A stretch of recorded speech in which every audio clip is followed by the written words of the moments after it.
My dad accidentally sent me a voice message meant for my uncle. I could hear a barbecue in the background. He said, between us, "I wish Nolan never happened." Then he laughed. I sat in my car and played it 3 times. I never called home again. My name is Nolan. I'm 32, and I need to tell you something that changed my entire life in under 9 seconds. That's how long the voice message was. 9 seconds. I've timed it. I've played it so many times I could recite it in my sleep, and honestly, some nights I do. But I'm getting ahead of myself. Let me give you the backstory so this makes sense. I grew up in Clarksville, Tennessee, about 45 minutes north of Nashville. Nice enough town. Good people. Friday night football, church on Sundays, the whole deal. My dad, Rick, was a contractor who ran his own small business doing residential remodeling. My mom, Diane, worked part-time at a dental office and was the kind of woman who always had dinner on the table by 6 and a glass of sweet tea in her hand by 6:15. They were good parents. Or at least, I thought they were. I have one brother. His name is Garrett. He's 3 years older than me, and growing up, Garrett was the sun and I was whatever rock happened to be orbiting nearby. He was the quarterback. He was the homecoming king. He was the kid whose school photos got framed and hung in the hallway while mine sat in a drawer because my mom hadn't gotten around to buying a frame yet. For 3 years, apparently. He got the full ride to the University of Tennessee while I got a handshake and a good luck out there, bud, when I left for community college. Look, I'm not saying my parents didn't love me. They showed up. They packed lunches. They signed permission slips. But there was always this invisible line between how they treated Garrett and how they treated me, and I spent most of my 20s pretending I couldn't see it. I remember one Christmas when I was maybe 14. Garrett got a brand new laptop for school. Top of the line. My dad made this big production of it. Had him open it last, filmed the whole thing on his camcorder. I got a gift card to GameStop and a sweater that was a size too big. My mom said, "You're still growing into it." Like she was doing me a favor by buying the wrong size. I wore that sweater exactly once, to be polite, and then it lived in the back of my closet until we moved. But I didn't say anything. I smiled and said thank you and played my new video game in my room while Garrett set up his laptop at the kitchen table and my dad hovered over his shoulder like a proud engineer watching a rocket launch. Garrett was the one they talked about at family gatherings. Garrett was the one whose football highlights my dad kept on a loop during Thanksgiving. Garrett was the one who got a car for his 16th birthday. I got a used bike and a card that said, "Pedal toward your dreams," which I'm pretty sure my mom grabbed from the clearance rack at Dollar General. And honestly, I didn't complain. That wasn't my style. I figured I'd just work harder and eventually they'd notice. I went to community college, got my associate's degree in business, then transferred to Austin Peay State to finish my bachelor's. Paid for most of it myself with student loans and a part-time gig at a hardware store. Meanwhile, Garrett was living it up in Knoxville, getting his tuition covered, coming home with stories about tailgates and sorority formals while I was stocking shelves and eating ramen 4 nights a week. But I didn't resent him for it. Not really. Garrett wasn't a bad brother. He was just oblivious. He floated through life on a cloud of golden child privilege and never once looked down to see if I was drowning. After college, I moved to Nashville. Got a job at a logistics company doing operations work. Nothing glamorous, but I was good at it. Real good. Within 2 years, I'd been promoted twice and was managing a team of 12. I found a little apartment in East Nashville, started dating a girl named Brooke who worked at a music publishing company downtown, and for the first time in my life, things felt like they were clicking. But here's the thing about being the overlooked kid. You build your whole identity around proving you're worth something. And even when you start succeeding, there's this little voice in the back of your head that says it's not enough. That voice sounded a lot like my dad. See, Rick was the kind of father who showed love through proximity, but never through words. He'd be in the room, but he wouldn't be present. I'd call home every Sunday, tell him about my promotion, about the new apartment, about Brooke, and he'd say, "That's great, bud," in the exact same tone he used when I told him I liked the new mulch he put down in the front yard. Just flat. No follow-up questions. No pride in his voice. Meanwhile, I'd overhear him on the phone with his brother, my Uncle Dale, bragging about Garrett's new truck or Garrett's engagement to his college girlfriend, Chelsea, like Garrett had just been nominated for a Nobel Prize for buying a Ford F-150. I told myself I was being sensitive. I told myself that some dads just aren't good with words. I told myself a lot of things because the alternative was admitting that my own father didn't see me the way I needed him to, and I wasn't ready for that. Then came the barbecue. Well, not the barbecue itself. I wasn't there.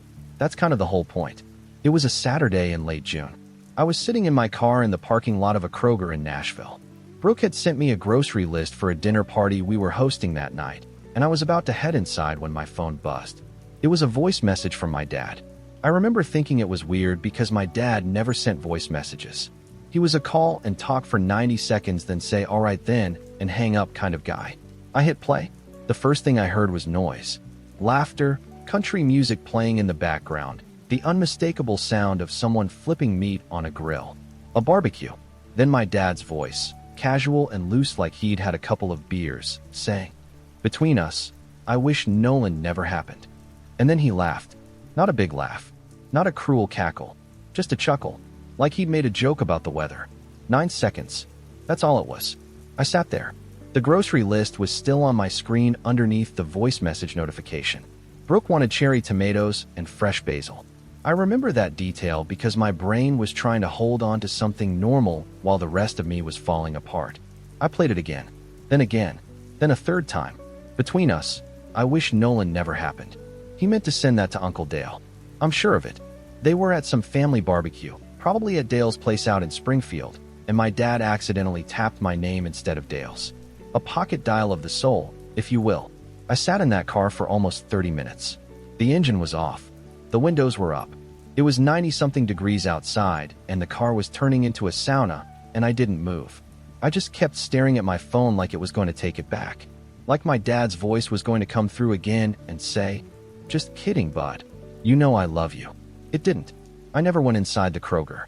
I drove home, told Brooke I wasn't feeling well, and spent the rest of the night in our bedroom pretending to sleep while she hosted the dinner party alone.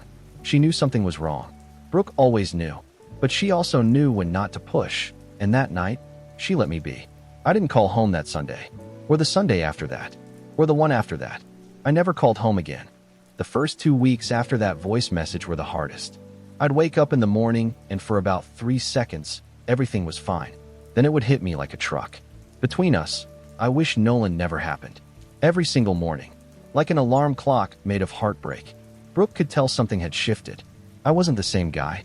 I was quieter, shorter with my responses, distracted during conversations. She'd ask me how my day was, and I'd say fine, in a tone that clearly meant it wasn't fine. And she'd look at me with those concerned brown eyes, and I'd feel guilty for shutting her out, but I couldn't bring myself to say the words. How do you tell your girlfriend that your dad wishes you didn't exist? It sounds like something out of a bad movie. Except it was my life. About 3 weeks in, my mom called. I let it go to voicemail. She left a message saying she hadn't heard from me in a while and wanted to make sure I was okay. Her voice was warm and normal, which somehow made it worse. I wondered if she knew. I wondered if my dad had said things like that before, at other barbecues, at other dinners, during other conversations I wasn't supposed to hear. I wondered how long my own father had been wishing I hadn't been born while my mother passed me the mashed potatoes at Thanksgiving and told me I looked thin. Garrett texted me around the same time. "Hey man, you coming to the 4th of July thing at Mom and Dad's? Chelsea's making her potato salad. It's actually good this year, LOL." I stared at that text for a long time. Classic Garrett. Casually assuming I'd show up. Casually assuming everything was fine. Casually not noticing that our father had just nuked my entire sense of belonging with a 9-second voice message he didn't even mean to send me. I didn't reply. By July, the silence had apparently become loud enough for my family to notice. My mom called again. Then she started texting. "Nolan, please call me back. Nolan, are you okay? Dad and I are worried." Dad's worried. That one almost made me laugh. The man who wished I never happened is worried. What was he worried about exactly? That I might actually start existing harder out of spite? Then my dad called. Once. I watched his name light up on my phone screen, and I felt my whole chest go tight. I didn't answer. He didn't leave a voicemail. Probably didn't want to risk accidentally telling me how he really felt again. Brooke finally confronted me on a Thursday night in mid-July. We were sitting on the couch, some show playing on the television that neither of us was watching, and she muted it and turned to me and said, "Nolan, I love you, but something is really wrong, and you need to tell me what it is, or I can't help you." So I told her. I pulled up the voice message, handed her my phone, and watched her face while she listened. She played it twice, just like I had. Then she set the phone down on the coffee table very carefully, like it might explode, and she looked at me and said, "I'm going to need you to say something before I throw this phone through the wall." I told her everything. The years of being second best. The bike versus the car. The way my dad's voice went flat every time I told him something good about my life. The way Garrett got celebrated for breathing while I got a pat on the head for graduating college. I laid out the whole pathetic tapestry of being the unfavorite son, and by the time I was done, Brooke was crying and I wasn't, which tells you something about how numb I'd become. She held my hand and said, "You deserve so much better than this. You know that, right?" And the thing is, I didn't know that. Not really. Not deep down. Because when your own father says he wishes you never happened, it confirms every insecurity you've ever had. Every time I wondered why I wasn't good enough. Every time I told myself I was imagining things. Every time I made excuses for why Dad seemed more interested in Garrett's weekend plans than my career milestones. That voice message proved all of it true. I wasn't paranoid. I wasn't sensitive. I was just unwanted. August came and the family pressure ramped up. My mom started calling Brooke directly, which I hadn't anticipated. Brooke handled it like a champ. She told my mom I was going through some things and needed space, and my mom, to her credit, backed off for a little while. But then Garrett showed up. He drove down to Nashville on a Saturday morning, unannounced, and knocked on our apartment door at 9 in the morning like he was delivering a subpoena. I opened the door in sweatpants and a wrinkled t-shirt, and there he was, 6'2", clean-shaven, wearing a polo shirt like he was headed to a country club. "Dude, what is going on with you?" he said before I could even say hello. "Mom is losing her mind. Dad's pretending he's not worried, but he's been weird for weeks. You're ghosting everyone. Talk to me." I almost did. I almost pulled up the voice message right there in the doorway and played it for him. But something stopped me. Maybe it was pride. Maybe it was the fact that Garrett had never once in his life had to question whether our parents wanted him, and I didn't feel like watching him fumble through a response that would inevitably minimize what I was feeling. Or maybe I just didn't trust that he wouldn't go straight back to my dad and give him a heads up, so Rick could start rehearsing his excuses. "I'm fine, Garrett," I said. "I'm just busy with work." He looked at me like I'd told him the earth was flat. "You're not fine. You look like you haven't slept in a month." "I appreciate you coming down," I said, already closing the door. "But I need some space right now." He stood on the porch for a minute. I could see his shadow through the frosted glass. Then he left. I watched his truck pull out of the driveway, and I sat down on the kitchen floor and put my head in my hands, and that was the closest I came to crying through the whole thing. The breaking point, the real one, came in September. My mom sent me a group text that included Garrett, Chelsea, my dad, and Uncle Dale. It was a photo of the whole family at Dale's lake house. Everyone was smiling. My dad had his arm around Garrett. There was a banner in the background that said "Happy Labor Day" in red, white, and blue letters. My mom's caption read, "Wish you were here, Nolan. We missed you." I zoomed in on my dad's face. He was grinning, full teeth, no tension, no sign of a man who was losing sleep over his estranged son. He looked like a guy who was having a great time at a barbecue, which, given recent history, tracked perfectly. I saved the photo. Then I screenshot the voice message. Then I opened a notes app and wrote 2 words, "Move on." That night, I told Brooke I was done. Not done with her. Done with them. Done waiting for my dad to become someone he wasn't. Done performing the role of the grateful second son who pretends the crumbs from the table are a full meal. Done hoping that if I just worked a little harder, achieved a little more, called a little more often, maybe one day Rick would look at me the way he looked at Garrett in that Labor Day photo. Brooke squeezed my hand and said, "Then let's move on. Together." And that's exactly what we did. The next few months were brutal in a way I didn't expect. See, when you cut off your family, people act like you've committed a crime. Mutual friends start asking questions. Extended relatives send you texts that say things like, "Life is short," and "family is everything," which is easy to say when your family didn't accidentally confess they wish you were never born over a casual barbecue. Uncle Dale reached out once. Just once. He sent me a text that said, "Your dad loves you, Nolan. He's just not great at showing it." I read that text about 15 times trying to figure out if Dale knew about the voice message. If he was on the other end of that call. If my dad said, "I wish Nolan never happened," and Dale just laughed along, and then they went back to flipping burgers like they were discussing the weather forecast. I never responded to Dale. What was I supposed to say? Thanks, Dale. Does he also wish I never happened while showing that love he's so bad at expressing? Work became my lifeboat. I threw myself into my job at the logistics company with the intensity of someone who had nothing left to lose and everything to prove. My boss, a sharp woman named Patricia, noticed the shift. She pulled me aside one afternoon and said, "I don't know what's going on in your personal life, but whatever fuel you're running on, it's working. I'm putting you up for the regional operations lead position." I got the promotion. It came with a 30% raise and the responsibility of overseeing distribution across 3 states. I was 29 years old, making more money than my dad had ever made in his best year, and there was nobody to call and tell. No Sunday phone call. "No, that's great," Bud in a flat voice.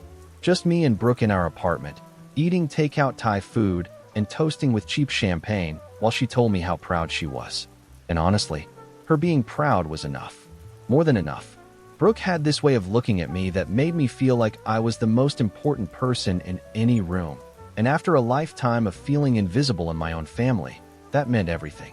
We moved into a house in Franklin, just south of Nashville. Nothing huge, a 3-bedroom ranch with a big backyard and a porch that wrapped around the front. Brooke started a vegetable garden. I built a fire pit out of stones I hauled from a landscaping supply store on a Saturday. We adopted a dog, a goofy black lab mix named Biscuit who had no concept of personal space and thought every piece of furniture was his bed. For the first time in my life, I had a home that actually felt like one. But the emotional work was harder than the career stuff. I started seeing a therapist, a guy named Dr. Ellison who had a calm voice in an office that smelled like cedar. I told him about the voice message, about the years of favoritism, about the numbness that had settled into my chest like concrete. He didn't flinch. He just nodded and said, "Nolan, you're grieving a father you never actually had. The one you wanted him to be doesn't exist, and that's a loss that's just as real as any other." That hit me harder than the voice message did. Dr. Ellison helped me understand that I'd spent my whole life auditioning for a role I was never going to get. The appreciated son, the one who gets noticed. I kept doing take after take, hoping the director would finally say, "That's the one." And instead, he just kept looking past me at Garrett. The voice message wasn't the wound. It was the diagnosis. The wound had been there for decades. I started building a life that didn't orbit around my family's approval. I reconnected with old friends from college. I made new ones through work. There was a guy named Trent on my operations team who became one of my closest friends. He was this loud, funny former Marine from Memphis who had his own complicated family history and understood what it meant to build something from nothing. We'd grab beers after work on Fridays and talk about everything, real stuff, not surface-level garbage. It felt like having a brother who actually saw me. Brooke and I got engaged in November. I proposed on our porch with Biscuit sitting between us, completely oblivious to the moment, chewing on a stick. She said yes before I even finished the question. We decided on a small wedding. 30 people, tops. A vineyard outside of Franklin. No family on my side. I didn't want the anxiety of wondering if my dad would show up and ruin it with his carefully curated indifference. And I definitely didn't want to give him the chance to stand up at a reception and deliver some hollow toast about being proud of his son when we both knew he wished I hadn't been born. Brooke's family stepped in to fill the gap. Her parents, Jim and Connie, treated me like I was their own from day one. Jim was a retired electrician who loved fishing and bad puns, and Connie was the kind of mom who called to check on you after a rainstorm just to make sure you didn't have any leaks. They didn't replace what I lost, but they showed me what it was supposed to look like, and that gave me something to build toward. By the time spring rolled around, I was in a different place entirely, literally and emotionally. I'd been headhunted by a larger logistics firm based out of Nashville proper, offered a director-level position with equity and a salary that made my eyes water. I took it. Brooke and I were deep into wedding planning. Biscuit had graduated from chewing sticks to chewing shoes, which we considered progress. Life was good. Not perfect. Not free from the occasional 3 a.m. spiral where I'd lie awake and wonder if my dad ever thought about what he said, but good. Solid. Mine. And then the phone call came. It was Garrett. I hadn't spoken to him in almost a year. I almost didn't answer, but something in my gut told me to pick up. "Nolan," he said, and his voice was different. Serious. No casual bro energy. No dude or man peppered in for flavor. Just my name, flat and heavy. Yeah, I said. Dad's business is in trouble. Like, real trouble. He took out a loan to expand into commercial work last year, and the project fell through. The client pulled out, the subcontractors are suing, and Dad owes the bank somewhere around $350,000. He might lose the house. I stood in my kitchen, looking out at the backyard where Biscuit was rolling in the grass, and I felt absolutely nothing. No panic, no sympathy, no rush of concern. Just a vast, empty calm, like standing in the middle of a frozen lake. Why are you telling me this? I asked. Garrett paused. Because he's too proud to ask, but he needs help. And you're doing well, Nolan. Mom told me about the new job. We're all really proud of you. We're all really proud of you. There it was. The words I'd waited my entire life to hear, served up on a silver platter now that they needed something from me. I almost laughed. I might have, actually. A small, quiet, broken kind of laugh that I covered by clearing my throat. I'll think about it, I said. Then I hung up and stood there in the kitchen for a long time, listening to Biscuit bark at a squirrel, and I thought about what Dr. Ellison had told me about grieving a father I never had. The thing is, I wasn't angry anymore. I was just done. And sometimes being done is the most powerful thing you can be.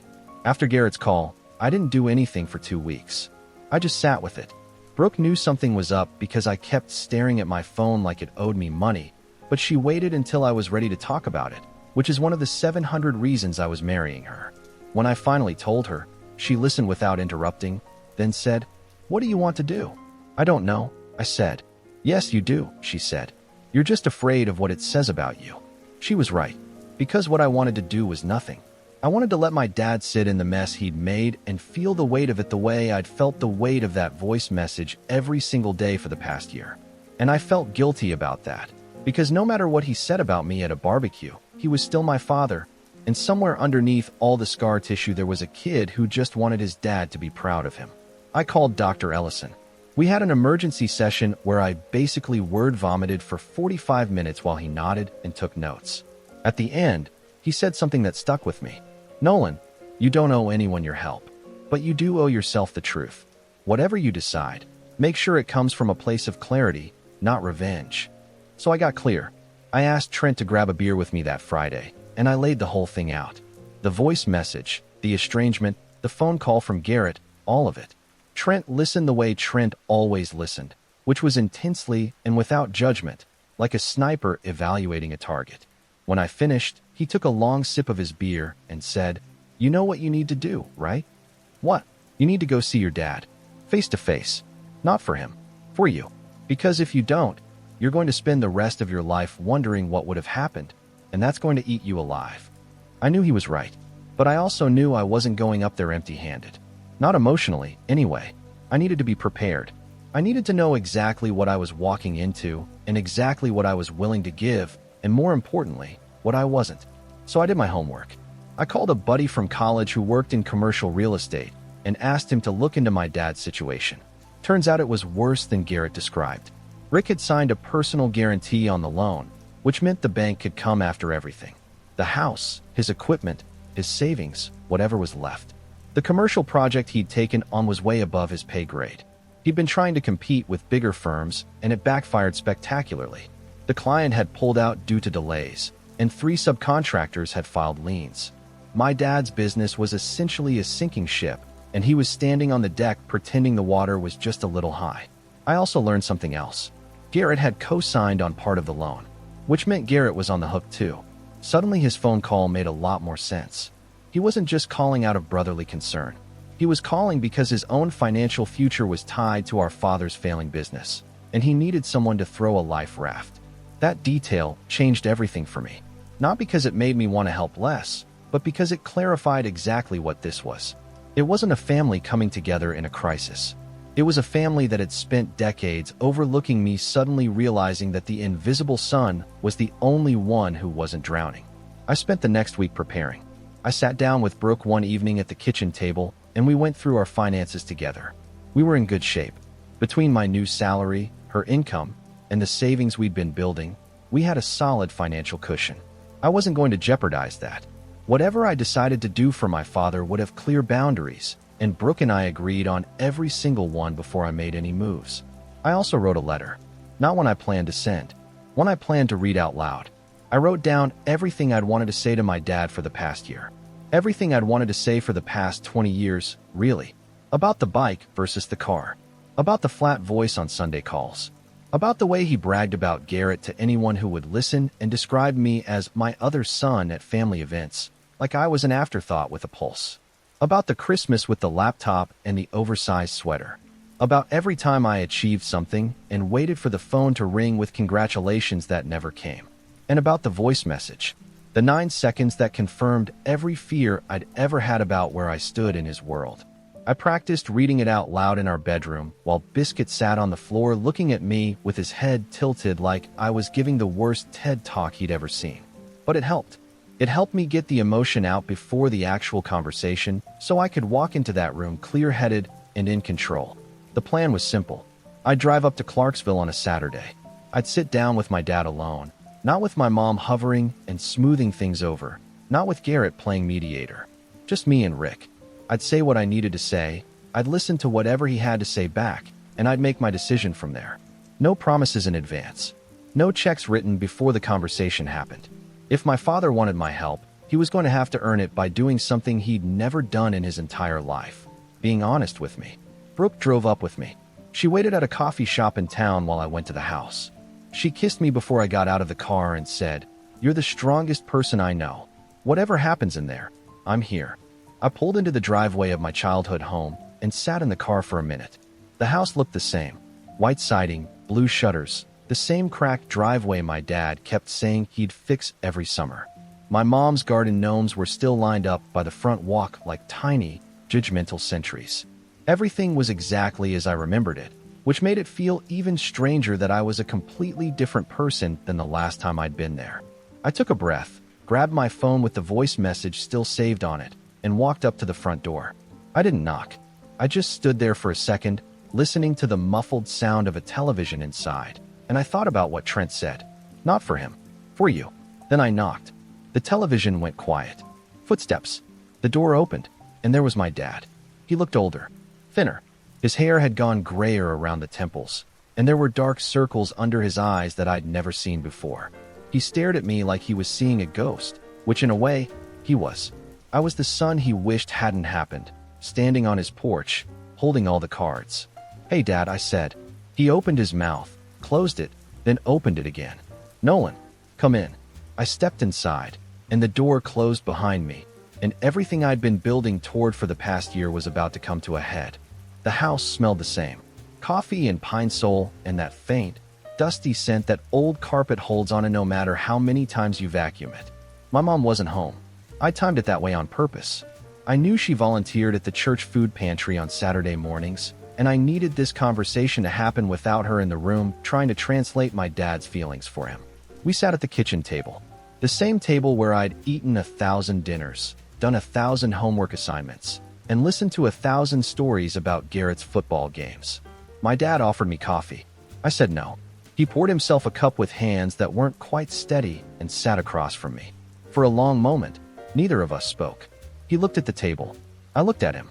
Then I pulled out my phone, opened the voice message, and set it on the table between us. "Before we talk about anything else," I said, "you need to listen to this." I hit play. The sound of the barbecue filled the kitchen. The laughter, the music, the grill. Then his voice. "Between us, I wish Nolan never happened." Then the laugh. 9 seconds. The kitchen was silent. My dad's face went white. Not red, not flushed, not the defensive color of a man getting caught in a lie. White. Like every drop of blood had drained from his head and pooled somewhere around his ankles. He stared at the phone like it had just bitten him. "That was sent to me by accident," I said, keeping my voice even. "Last June. You meant to send it to Dale. You were at his place, at a barbecue. And you told your brother that you wished your own son had never been born. Then you laughed about it." He opened his mouth. Nothing came out. He closed it. Tried again. "Nolan, I need you to let me finish," I said, and my voice didn't waver, which surprised me. I'd practiced this, but practice doesn't always hold up under pressure. This time it did. "I spent my entire life trying to earn something from you that Garrett got for free. Your attention, your pride, Your respect. I watched you brag about him to anyone who would listen while you couldn't even remember what I did for a living. I paid my own way through school while you covered every penny of his. I called you every Sunday for years, and you never once asked me a follow-up question. Not once. And I told myself it was fine. I told myself you just weren't a words guy. I made 100 excuses for you because the alternative was accepting that my own dad didn't think I was worth his time. He was staring at the table now. His jaw was tight. His eyes were wet, but nothing was falling. Then I heard that message. I continued. And I stopped making excuses. Because you didn't say you were frustrated with me. You didn't say I disappointed you.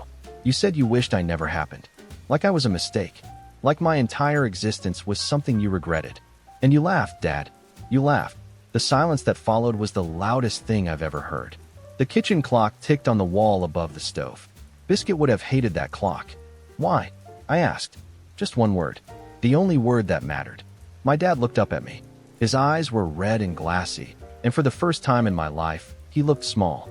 Not physically, but in every other way. Like the man I'd spent 3 decades trying to impress had shrunk down to something fragile and human and deeply flawed. I don't know, he said, and his voice cracked. I don't have an answer that's going to make this right. Try, I said. He took a shaky breath. You were always so independent, Nolan. Even as a kid. You never needed me. Garrett needed me for everything, coaching, money, advice, and I guess I got used to being needed. You just handled things. You figured stuff out on your own. And I told myself that meant you were fine, that you didn't need what Garrett needed. But the truth is, he stopped, swallowed hard. The truth is I was lazy. I took the easy road. I showed up for the kid who demanded my attention, and I let the quiet one fend for himself. And somewhere along the way, the distance between us got so big that I didn't know how to cross it. So I stopped trying. And that thing I said to Dale, that was me being a coward. I was frustrated with myself, with the mess I'd made of my business, with the fact that my youngest son hadn't called in months. And instead of owning that, I blamed you. I said something horrible, and I didn't even have the guts to say it to your face. I said it behind your back, to my brother, at a barbecue, like it was nothing. He wiped his eyes with the back of his hand. It wasn't nothing, Nolan. And I'm sorry. I'm so sorry. I sat with that for a long time. Not because I was deciding whether to forgive him. I'd already made that decision before I walked in. I sat with it because I wanted to feel it. Every word. I wanted to feel my father finally seeing me. Even if it took 32 years and a catastrophic financial crisis to get there. Here's what's going to happen, I said. I'm not giving you money today. I'm not writing a check to fix a problem that you and Garrett created together. What I am going to do is connect you with a financial advisor I trust. His name is Jordan. He works with small businesses in distress, and he's going to figure out what's salvageable. If there's a path forward that doesn't put my family at risk, I'll consider helping. But there are conditions. My dad nodded. He didn't argue. He just listened, which might have been the first time he'd ever really done that. First, you go to therapy. You deal with whatever it is that made you think it was acceptable to say that about your own son. Second, we don't sweep this under the rug. If we rebuild something, it's going to be honest. And third, you tell Garrett what you said. He needs to hear it. Not from me. From you. His face twisted at that last one. I could see the resistance, the shame, the instinct to protect the golden child from knowing their father was capable of something that ugly. But he nodded. Slowly. Like a man agreeing to surgery he knew was necessary. Okay, he said quietly. I stood up. He stood up. We looked at each other across the kitchen table where I'd spent my whole childhood being invisible. Then he said, I never should have said that. You're the best thing I never deserved. I didn't hug him. I wasn't there yet. But I nodded and said, we'll see. I drove to the coffee shop and found Brooke in a booth with 2 lattes and a look on her face that said she'd been watching the door for an hour. I told her he cried, that he apologized, that he admitted he was a coward. She asked if I believed him. I said I believed he was scared and ashamed, and whether that turned into real change, I didn't know.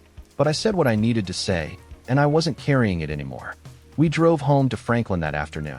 Biscuit greeted us at the door like we'd been gone for 6 years, which is his standard response to any absence longer than 20 minutes.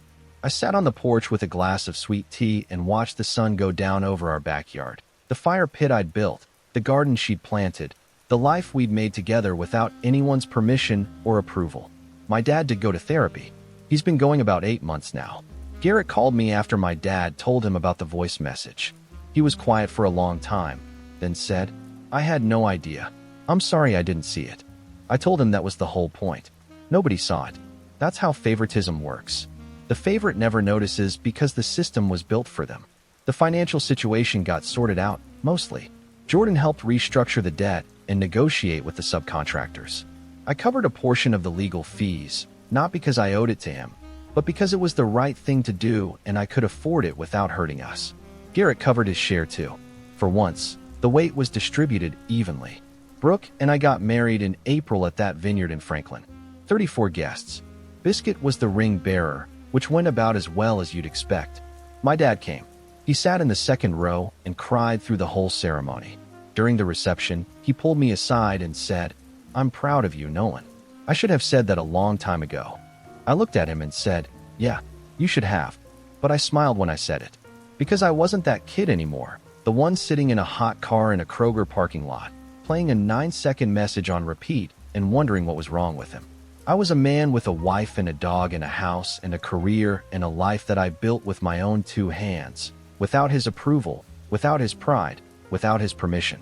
And if he wanted to be part of it now, he was going to have to earn his seat at the table the same way I earned everything else. One day at a time.